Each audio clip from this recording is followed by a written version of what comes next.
Sir आज वार्ता होने जा रही है, ये 69,000 के लिए जो प्रदर्शन कर रहे हैं या आरक्षित अभ्यर्थी, तो क्या कुछ होने जा रहा है सर आप वार्ता में? देखिए, कई बार वार्ता हो चुकी है। 69,000 सहायक अध्यापक भर्ती परीक्षा में से कुछ जो अभ्यर्थी थे उनकी तरह तरह की आपत्तियां थी, तरह तरह की आशंकाएं थी।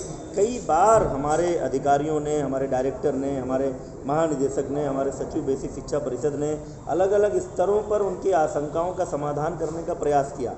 लेकिन अब चूँकि अलग अलग ग्रुप अलग अलग समय में आता है, मेरी भी वार्ता हो चुकी है। मेरे आवास पर भी एक दिन लोग बैठे थे, उस दिन भी बातें हुई हैं।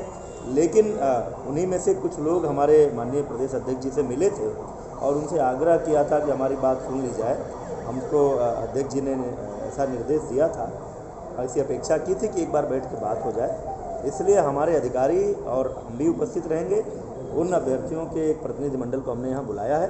उनकी जो आशंकाएं होंगी, उन आशंकाओं पर हमारे सभी अधिकारी अपना पक्ष रखेंगे और उनके प्रश्नों का उत्तर। सर आप कह रहे हैं कि पहले से ही कोई उसमें गड़बड़ी नहीं हुई, सारी निष्पक्ष हुई, तो इसका मतलब कि कोई गड़बड़ी नहीं हुई है। पूरी भर्ती प्रक्रिया में किसी आरक्षण के उपबंध को लेकर के कोई गड़बड़ी नहीं हुई है। जो हमारी संवैधानिक व्यवस्था है, जो उत्तर प्रदेश सरकार के समय समय पर कार्मिक विभाग के जारी नियम कानून है, उन सारे कानूनों का पालन करते हुए भर्ती हुई है। लेकिन अगर कुछ लोगों को उसको लेकर आशंका है, उनके मन में कुछ सवाल हैं, तो हमारी सरकार संवाद को पसंद करती है। हम ये नहीं चाहते कि कोई ये ना कहे कि हमको नहीं सुना गया, इसलिए उनके प्रतिनिधियों को बुलाया है। हमारे सारे अधिकारी उनकी आशंकाओं का समाधान। तो आपके बात से लग रहा है कि कोई आरक्षण की बात हुई सर, उससे कम हमको आरक्षण। अब ये अभी अभ्यर्थियों का प्रतिनिधिमंडल और हमारे अधिकारी वार्ता कर लेंगे और मुझे विश्वास है कि वो संतुष्ट होंगे कि कोई सरकार ऐसा कर ही नहीं सकती है। और हमारी सरकार तो इस बात की पक्षधर है कि पूरी भर्ती प्रक्रिया, पूरी पारदर्शिता, पूरे नियम कानून से होने चाहिए। तो ऐसा कैसे हो सकता है कि आरक्षण के उपबंधों को मिला के आपकी बात से लग रहा है सर कि वार्ता के लिए वार्ता हो रही, कोई नया नतीजा नहीं निकलने जा रहा है इसमें? नहीं, नया नतीजा क्या मतलब? हम किसी को संतुष्ट करने के लिए भर्ती प्रक्रिया बदल देंगे? आप इस तरह से पूर्वाग्रह होकर सवाल मत पूछे।